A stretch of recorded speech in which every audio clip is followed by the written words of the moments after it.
Hello, everybody, and welcome back to the lab. Uh, Thank you again for joining me on some of our shorter episodes. Today, we're going to be diving into a cornerstone of athletic performance and recovery, proprioception. So, for those of you who aren't very familiar with proprioception, it's often called the sixth sense. It's your body's basically ability to sense its position in space. It's what allows you to balance on one leg without even basically looking or adjusting, being able to jump in the air, turn your body during a jump. But after an injury, sometimes proprioception can be compromised, potentially putting you at a higher risk of injury, and then can also limit your performance.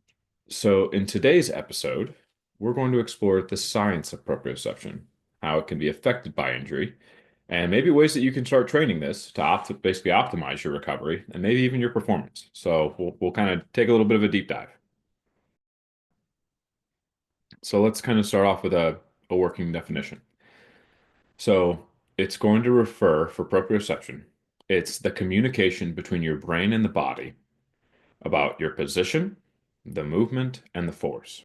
So that's important to think about because it's not just if I close my eyes, where am I in space, right? It's something to think about that comes from specialized receptors. I don't know how in depth I really want to go with this today, but it's basically going to talk about how specialized receptors in your muscles, the joints, tendons are all labeled as proprioceptors.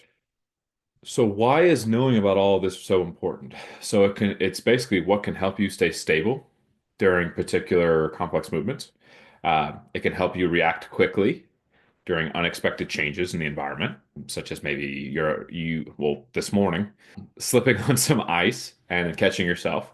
And then more importantly, can also help protect you or reduce your risk of injury by ensuring maybe a better alignment of the joints and also stabilizing those joints with muscle firing. So, in particular aspect I wanted to talk about though is that when you have an injury, particularly to like a joint, that disrupts your level of proprioception. So imagine you've just torn your ACL, maybe you've torn a rotator cuff muscle, or maybe your labrum. The proprioceptors might not be able to send or are inefficiently sending a clear signal to the brain. So, like that sensory input, right? Making it much harder to stabilize the joint with the firing patterns of the muscles. Um, this is why this becomes so important because as clinicians and as rehab specialists, that's a really big critical part of rehab when it becomes appropriate to start implementing it into your performance program as well. Um, so we want to start thinking about what makes up proprioception. So you can break it down into three different systems. So visual input, the visual system. Your eyes provide a lot of external input about the environment, your position, where you are in space. The vestibular system, right? For those of you who don't know that, that's actually located in your inner ear. This system helps with controlling balance and also spatial awareness. So, like if I lay on my side, I know I'm on my side. If I'm upside down in a handstand, I know that I'm actually not upright. And then also the somatosensory system. So this is like more of like your internal feedback system. So like proprioceptors in the muscles, the joints, tendons, like all of those aspects, not just the muscles. Okay. So when all of these systems are working together, you can optimize your body awareness. So after an injury, sometimes the somatosensory inputs can be compromised, which can sometimes throw off your balance, and also your coordination. So that's a big bugaboo. We want to be looking into that more. So let's say you just sprained your ankle, you damaged some ligaments.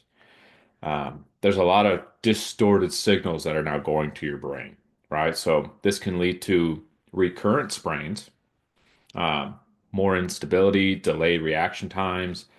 Not a great combination. So this is why we want to start addressing these things. So let's go a little bit more into like how maybe the injury can like really affect your proprioception. Let's do a little bit more of a deeper pull into this.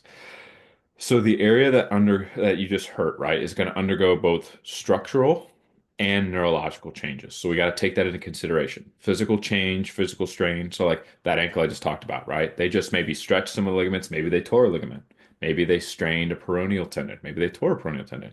Structural changes, right? We want to start thinking about those. So structural changes, damage to the ligaments, all right, or tendons, reduces the sensitivity of those proprioceptors. So we got to think about that. Neurological changes, right? Pain and swelling is going to disrupt that. We're also going to have to start thinking about what's going to be affected in the brain. I have this wonderful little feedback loop, right? So if I have poor proprioception that leads to instability, instability increases risk for injury, each re-injury further impairs the proprioceptive function. So that's where, as a physical therapist, as an athletic trainer, we intervene and we start improving those functions, addressing symptoms early, starting to make sure that we can move towards more optimized proprioception performance. All right. So let's go a little bit more now. If we were to talk about like a different example, so that's like lateral ankle instability or chronic ankle instability with like a lateral ankle emphasis.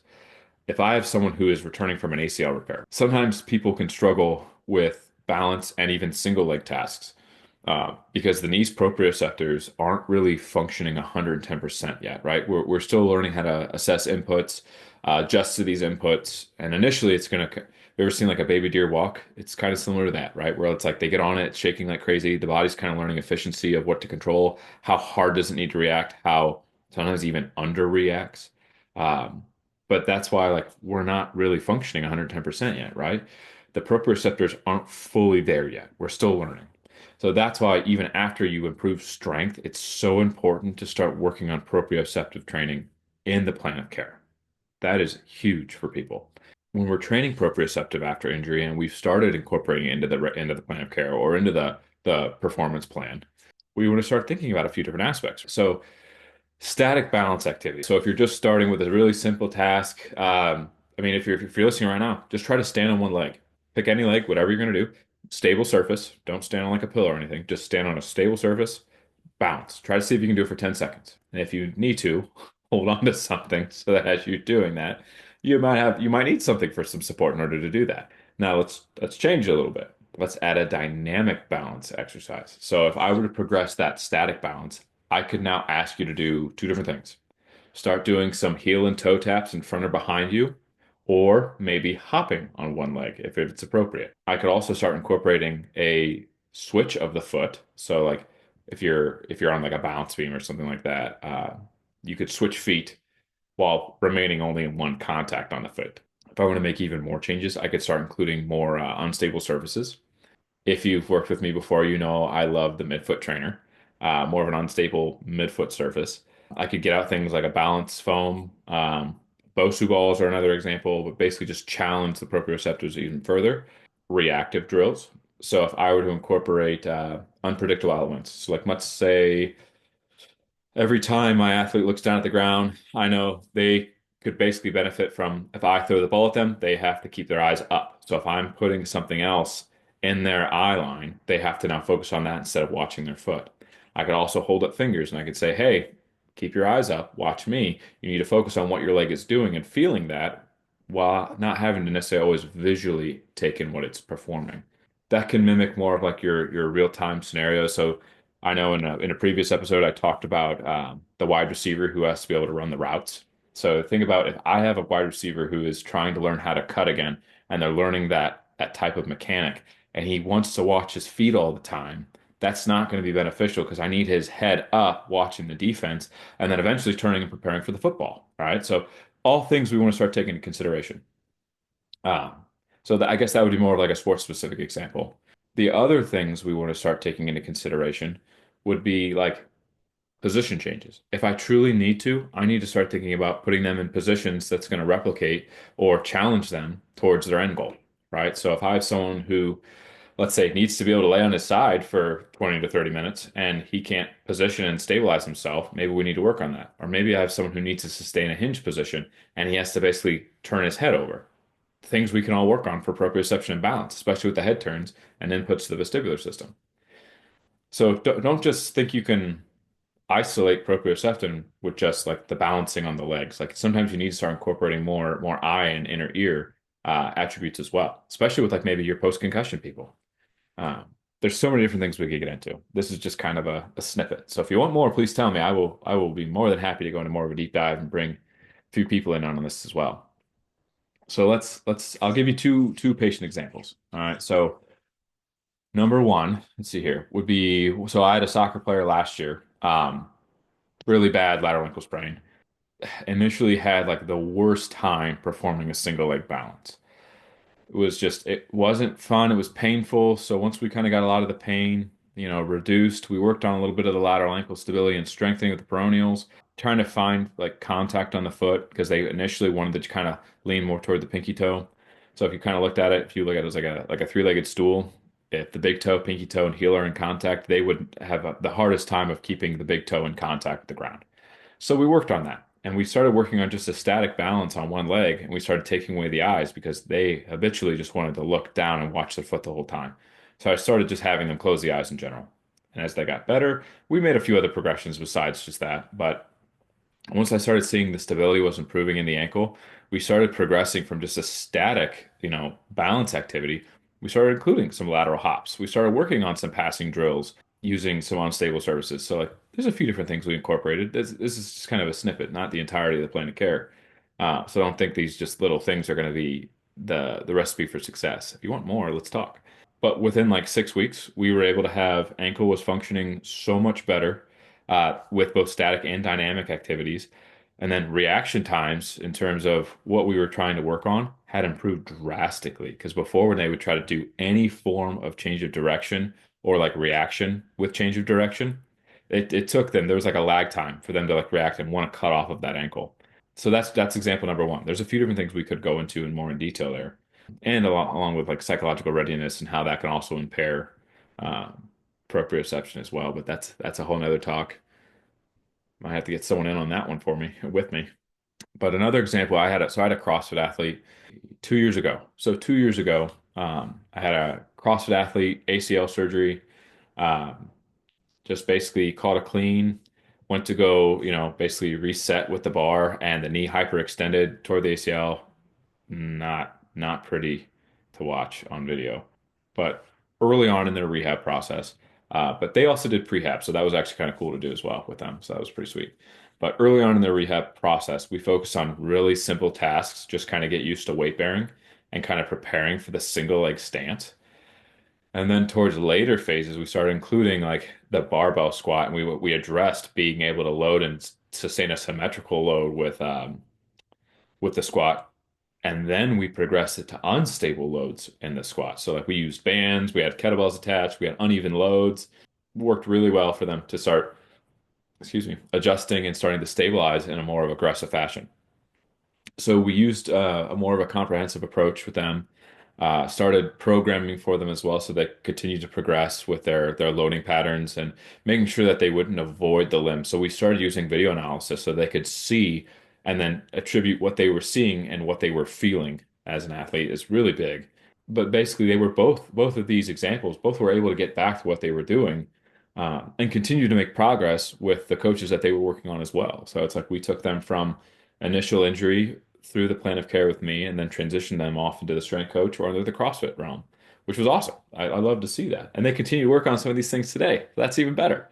So that's just some quick and easy examples of how proprioceptive training helped to facilitate their return to a full recovery.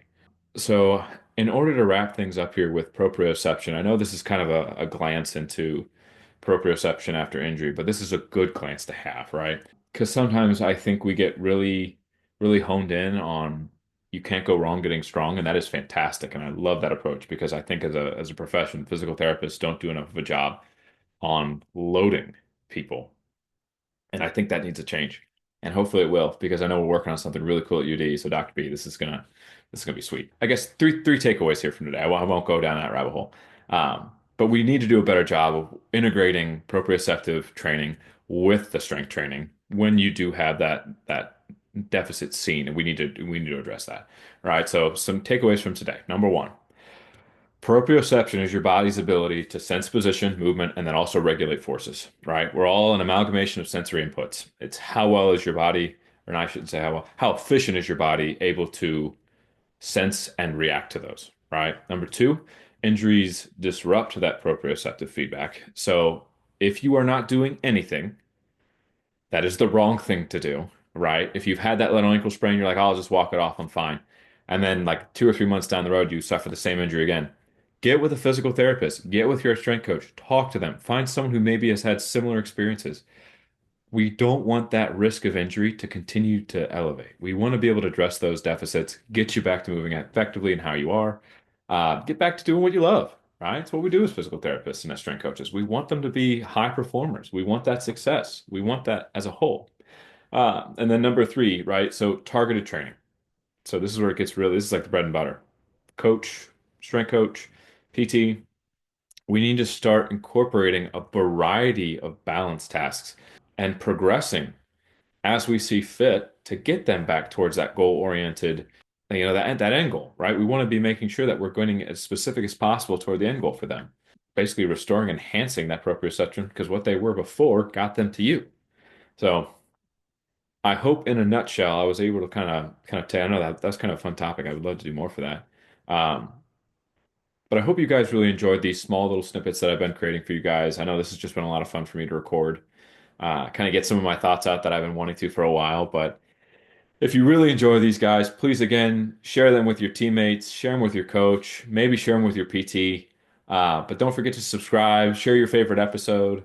But until next time, stay balanced and keep training smarter, not harder. All right. Have a good one, guys.